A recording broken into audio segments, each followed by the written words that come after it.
ఈరోజు కృష్ణా నదీ జలాల పంపిణీ మీద వేసినటువంటి రెండవ ట్రిబ్యునల్, దేనైతే మనం బ్రిజేష్ కుమార్ ట్రిబ్యునల్ అని పిలుస్తామో, 2013 నవంబర్లో కాన్స్టిట్యూట్ అయింది ట్రిబ్యునల్. అది కృష్ణా నదీ జలాల పునఃపంపిణీ కోసం. దాని రిపోర్టు రెడీ అయిపోయింది. ఓన్లీ గజెట్లో పబ్లిష్ చేస్తే అఫీషియలైజ్ అయిపోతుంది. ఈ నదీ జలాల పునఃపంపిణీ ట్రిబ్యునల్, బ్రిజేష్ కుమార్ ట్రిబ్యునల్ యొక్క రిపోర్టు గజెట్లో అఫీషియల్గా నోటిఫై చేయడం కోసము 4 రాష్ట్రాల యొక్క నీటిపారుదల మంత్రులు కావచ్చు, లేకుంటే ఆ ప్రభుత్వాల ప్రతినిధులు కావచ్చు, ఈ 4 రాష్ట్రాల ప్రభుత్వాల నుంచి రేపు 7వ తేదీ నాడు మీటింగ్ తలపెట్టినట్లుగా మీడియాలో వచ్చింది. ఆ మీటింగ్లో 7వ తేదీ నాడు వాళ్ళు అఫీషియలైజ్ చేయాలనుకుంటున్నారు. ఒకవేళ చేస్తే దాని పర్యవసానం ఏంటంటే ఇమ్మీడియట్గా అది యథాతథంగా ఆమోదిస్తే తెలంగాణ ప్రభుత్వం కనుక బ్రిజేష్ కుమార్ ట్రిబ్యునల్ యొక్క ఫైండింగ్స్ని so far as they relate to Telangana and Andhra Pradesh, ఆనాటి ఉమ్మడి ఆంధ్రప్రదేశ్, ఇవాళటి తెలంగాణ ఆంధ్రప్రదేశ్ 2 రాష్ట్రాలకు సంబంధించినటువంటి ఇప్పుడెంత 1050 అనుకుంటాను. ఇప్పుడు పునఃపంపిణీలో భాగంగా ఈ ఉభయ రాష్ట్రాలకు కలిపి 1050 టీఎంసీలుగా నిర్ధారించినట్లు రిపోర్ట్లో ఉన్నట్లు మనకు సమాచారం. అందులో పంపిణీ జరగాలి, మళ్ళా తెలంగాణకు ఆంధ్రాకు సమన్యాయం జరగాలి. ఇది మన డిమాండ్ పర్సిస్ట్ అవుతూ ఉంది, కొనసాగుతూ ఉంది. ఈ ట్రిబ్యునల్ తీర్పు వచ్చే కంటే ముందే, ఈ ట్రిబ్యునల్ విచారణలో ఉండే సమయంలోనే మనం ఇంప్లీడ్ అయినాం. తెలంగాణ ఒక రాష్ట్రంగా ఏర్పడిన తర్వాత ఇంప్లీడ్ అయినాం. ఉద్యమం జరిగేటప్పుడు కూడా రిప్రజెంటేషన్ ఇచ్చినాం. మేము కొట్లాడేదే నదీ జలాల కోసం, కాబట్టి తెలంగాణ వాటా తేల్చాలని. లేదు ఒక రాష్ట్రంగా ఆవిర్భవిస్తే తప్ప లోకల్ స్టాండీ రాదు మీకు అన్నారు. రాష్ట్రంగా ఆవిర్భవించిన తర్వాత మన క్లెయిమ్ పెట్టినాం. ఇప్పుడు మన క్లెయిమ్ కానీ మన ప్రాజెక్ట్స్ కానీ వీటన్నిటిని పరిగణలోకి తీసుకొని న్యాయబద్ధమైనటువంటి వాటా తెలంగాణకు దక్కాల్సి ఉంది. ఇప్పుడు అదొక ఫేజ్ మన ముందు ఉంది. రేపు 7th నాడు జరగబోయేటువంటి మీటింగ్లో ఈ రాష్ట్ర ప్రభుత్వం కనుక యథాతథంగా వాళ్ళు తయారు చేసినటువంటి రిపోర్టును, టేబుల్ చేయబోయేటువంటి రిపోర్టును కనుక ఆమోదిస్తే తెలంగాణకు గొడ్డలి పెట్టు. ముఖ్యమంత్రి తలపెట్టినటువంటి కొడంగల్ నారాయణపేట లిఫ్ట్ కూడా నీళ్లు గతి ఉండవు. కారణం ఏంటంటే అలమట్టి 519 మీటర్ల నుంచి 524 మీటర్లకు పెంచుకోవడం కోసము అనుమతి అయిపోయింది ఆ రిపోర్ట్ పరంగా. దాంతోన ఇంపౌండింగ్ కెపాసిటీ ఆల్మట్టిది 160 టీఎంసీలకు పోతుంది, కర్ణాటక భాగం. సో 160 టీఎంసీల ఇంపౌండింగ్ కెపాసిటీ నిల్వ ఉంచుకునేటువంటి కెపాసిటీ ఆల్మట్టి ఒకసారి పొందిన తర్వాత ఆల్మట్టికి కింద ఉండేటువంటి నారాయణపూర్ నుంచి జూరాలకు మొట్టమొదలు తెలుగు రాష్ట్రాల్లో నీళ్ళు వచ్చేటువంటి జూరాలకు నీళ్లు రావడానికే సెప్టెంబర్ అక్టోబర్ అవుతుంది. జూరాలకు దిగువన ఉండేటువంటి క్యాచ్మెంట్ ఏరియాలో వచ్చేటువంటి వర్షంతోన ఆ నీళ్లతోన కిందికి నీళ్లు రావచ్చు. కానీ కృష్ణాలో పైనుంచి వచ్చేటువంటి నీళ్లు మనకు రావాలంటేనే ఇప్పుడు వస్తున్నటువంటి వానాకాలం సమయానికంటే కూడా 2-3 మాసాలు జాప్యమయ్యే అవకాశం ఉంది. కారణం 160 టీఎంసీల నీళ్లు వాళ్ళు నింపుకున్న తర్వాతనే కిందికి వస్తాయి. ఇంకో సాంకేతిక అంశం ఏంటంటే అది అర్థపర్థం లేకుండా ఉంది.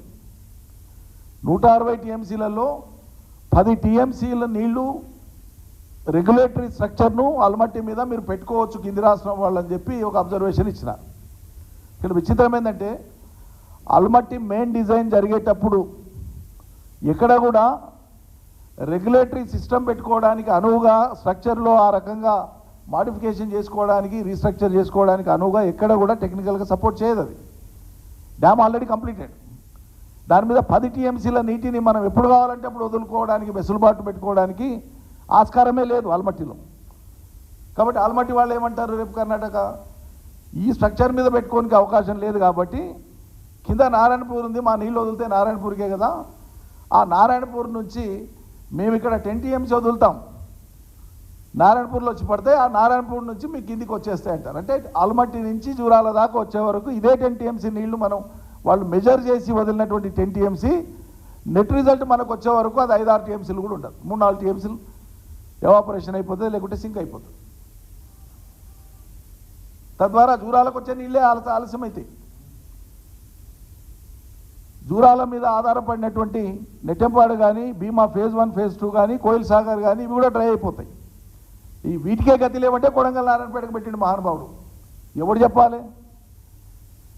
రైట్ రాయల్గా పాలమూరు రంగారెడ్డి 802 అడుగుల లోతులో అట్టడుగున బురద మట్టిలో ఆఖరి డ్రాప్ ఆఫ్ వాటర్ని పాలమూరు రంగారెడ్డి ద్వారా తీసుకొని కొడంగల్ నారాయణపేటకి మెయిన్ ప్రవాహ కాలువ ద్వారా నీళ్లు తీసుకొచ్చే అవకాశం పెట్టి మేము టెండర్లు పెట్టి వర్క్నంతా కూడా రెడీగా పెడితే కేసీఆర్ చేసింది వద్దు, నేను తీసుకొని వస్తాను నీళ్ళని తీసుకుపోయి రేపు ఎలకలబడే పరిస్థితి.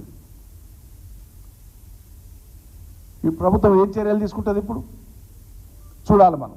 సో ఈ అంశాలు ఉన్నాయనేటువంటి మాట చెప్పడానికే మీరు పాలమూరు రంగారెడ్డిని భూసేకరణ నుంచి మొదలు పెడితే పనులు ప్రారంభమై నడుస్తున్నటువంటి క్రమం దాకా ఎన్ని రకాల కేసులు వేసి ఎన్ని రకాల స్టేలు తెచ్చి ఎన్ని అవస్థలు పెడితే తెలంగాణ ప్రజల్ని.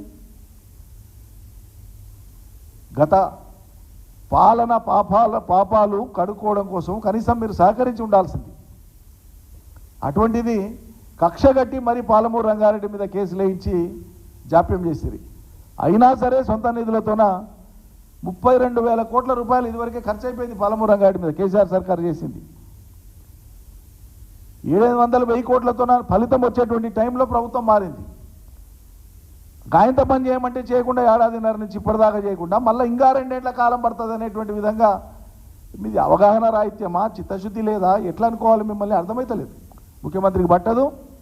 సాగునీటి పారుదల మంత్రి సరే సంతోషం, ఆయన పోయిండు 90% పూర్తయిందని చెప్పిండు. ఆ మేరకన్నా ఆ నిజాయితీని నేను అభినందిస్తున్నా.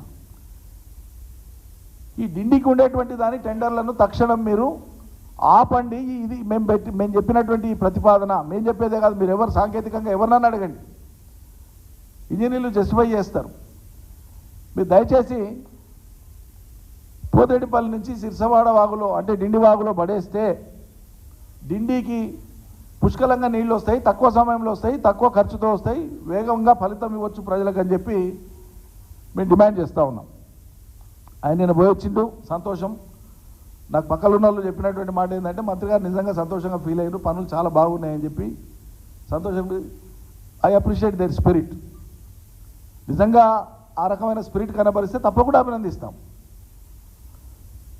అక్కడ చూసినప్పటి ఆయన వర్కులు చూసినటువంటివి ఈ కంప్లీట్ అయినటువంటి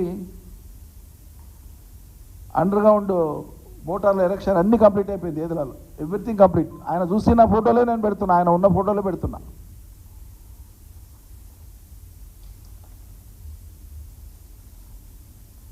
ఇప్పుడు ఎవరైతే సీఈగా ఉన్నారో ఎక్స్టెన్షన్తోన ఆయన ఈగా ఉన్నప్పుడు చేసినటువంటి పనులు విజయభాస్కర్ రెడ్డి ఆయన పేరు, ఆయన అభినందించినారు ముఖ్యమంత్రి గారు అంతా. ఆయన ఎవరు సాగునీటి శాఖ మంత్రి గారు, ఎందుకో ముఖ్యమంత్రి అని వస్తుంది నోటికి అభినందించినారు ఆయన. స్టాఫ్ అందరు ఉన్నారు కదా, ఒకరిద్దరు కాదు, రహస్య సమావేశం కాదు. బాగా అయిన పనులు చాలా బాగా చేసినారని. మరి చాలా బాగా చేసినటువంటి పనులను మిగిలిన కొద్దిపాటి పూర్తి చేస్తే ఫలితం ప్రజలకు వస్తుంది కదా. అక్కస్ ఎందుకు ఉండాలి? కేసీఆర్ మీద అక్కస్ ఎందుకు ఉండాలి? తెలంగాణ ప్రజల మీద అంత విముఖత ఎందుకు ఉండాలి మీకు?